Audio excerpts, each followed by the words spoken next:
gerakan untuk memerangi dan menghentikan segala bentuk kekerasan seksual. Rumah, tempat kerja, sekolah, kampus, dan berbagai fasilitas umum mesti menjadi ruang yang aman bagi setiap individu.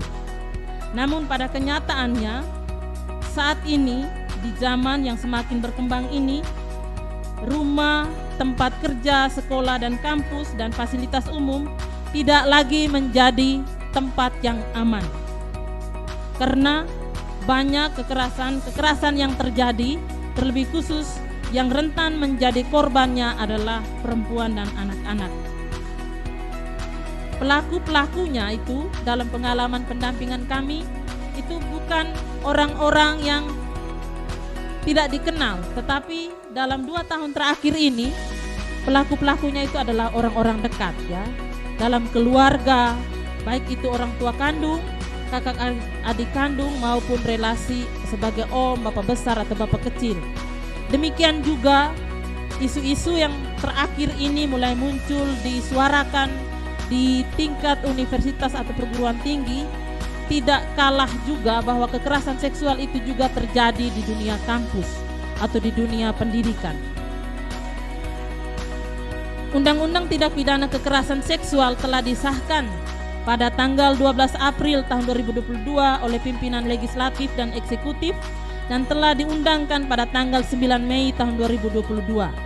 Sejak diundangkan, undang-undang ini berlaku dan dapat diterapkan dalam menangani kasus kekerasan seksual.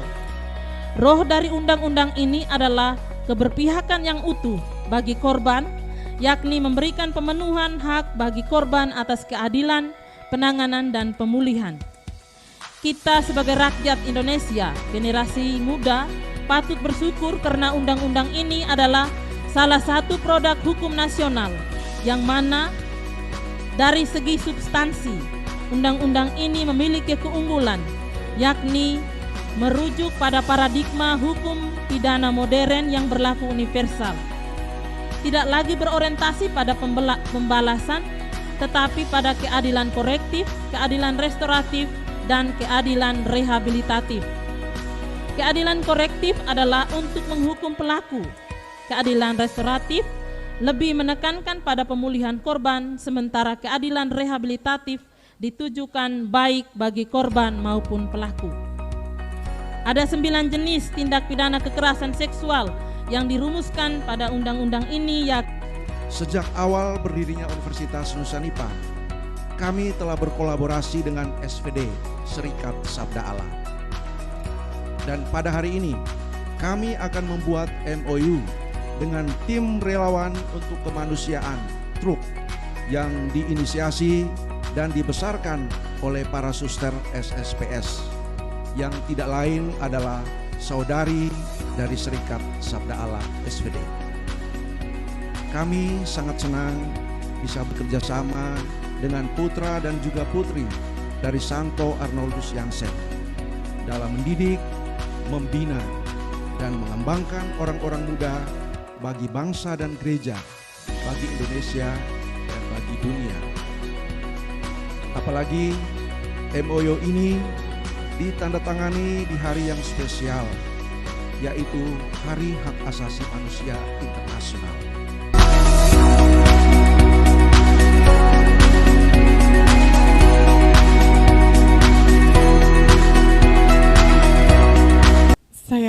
Selanjutnya adalah pemukulan gong.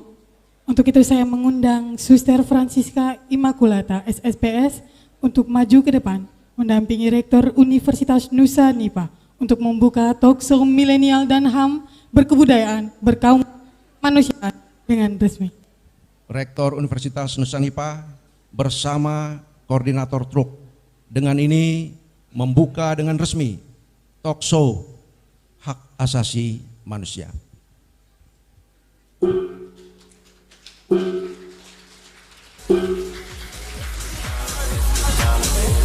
Orang tuamu, ya, menghormati artinya mengakui martabatnya, kan. Lalu tidak berarti bahwa anak-anak tidak dihormati karena teks-teks lain mengatakan itu. Disadur kembali oleh Jonas Gobang dan Maria Susana.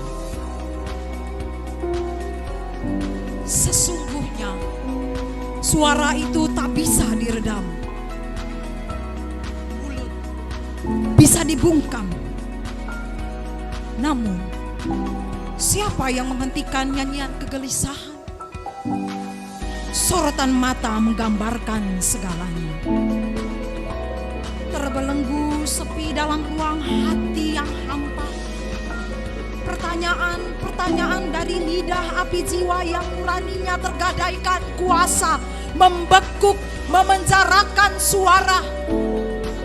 Sesungguhnya suara itu sebagai kuncinya. Namun bersemayam di balik kemerdekaan demi meraja harta, kuasa penglihatan dihilangkan. Kini gelap sudah dunia. Suara telah terpenjara, mata telah tiada. Seumpama bunga bermekar di tanah, semerbak harum mewangi, dipatahkan ranting mekarnya demi memuaskan hati yang menginginkan. Siapa sangka ia kembali tumbuh suatu waktu, mendatangkan kumbang demi wadu, bagai serdadu, dipatahkan tumbuh lagi, dihilangkan datang lagi. Nasib tangan tak diubah oleh siapapun. Suara terpenjara kembali akhirnya buka suara. Lenyaplah wahai para penjilat kebenaran. Suara itu berhak berteriak kebenaran dan menuntut keadilan. Bersiaplah untuk kemerdekaan. Semangat menyala bagai kokang senjata, membungkam para perampok jiwa yang bersembunyi di balik dasi dan kekuasaan. Sesungguhnya suara itu menuntut keadilan. Siapkan dirimu untuk pemberontakan, karena ia ingin bicara tanpa sepasang bola mata. Mari kita lihat kepada siapa semesta hukum dan keadilan berpihak.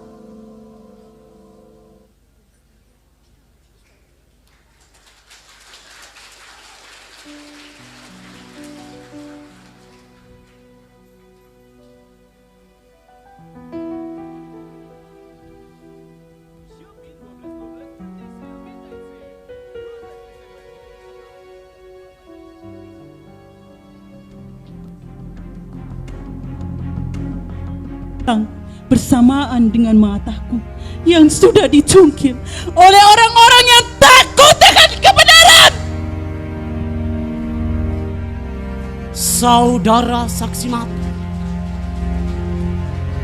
masih ingatkah bagaimana mereka menembak dengan membabi buta dan orang-orang tumbang seperti pohon pisang yang ditebang? Semua kejadian itu masih terekam dengan baik di ingatanku. Saudara, masih ingatkah semua kejadian di mana darah mengalir, orang mengerang, mereka setengah mati ditusuk dengan pisau sampai mati?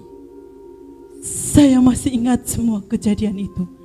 Bagaimana mereka mencungkil mata, menikam tubuh orang-orang yang tidak berdosa. Ingatlah semuanya baik-baik.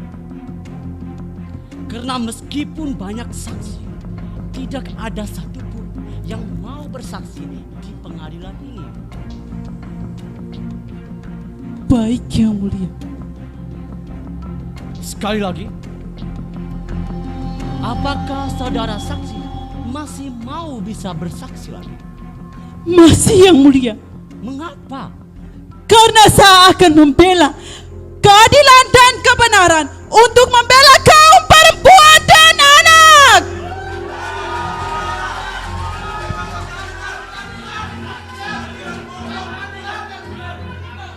Diam!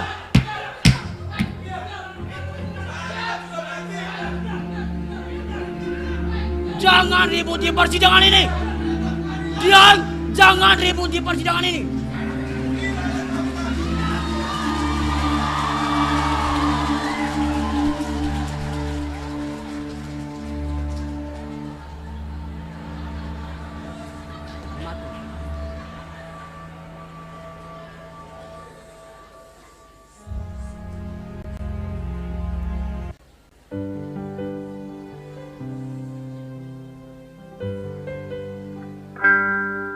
Aku, Marsina, kembali menggugat. Namaku Marsina.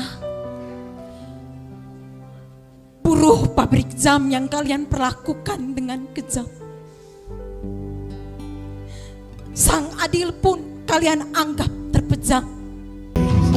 Mohon izin, ini adalah suatu bentuk tanda tangan. Penandatanganan MOU adalah bentuk kerjasama dari Truk dan Universitas Nusa Nipa.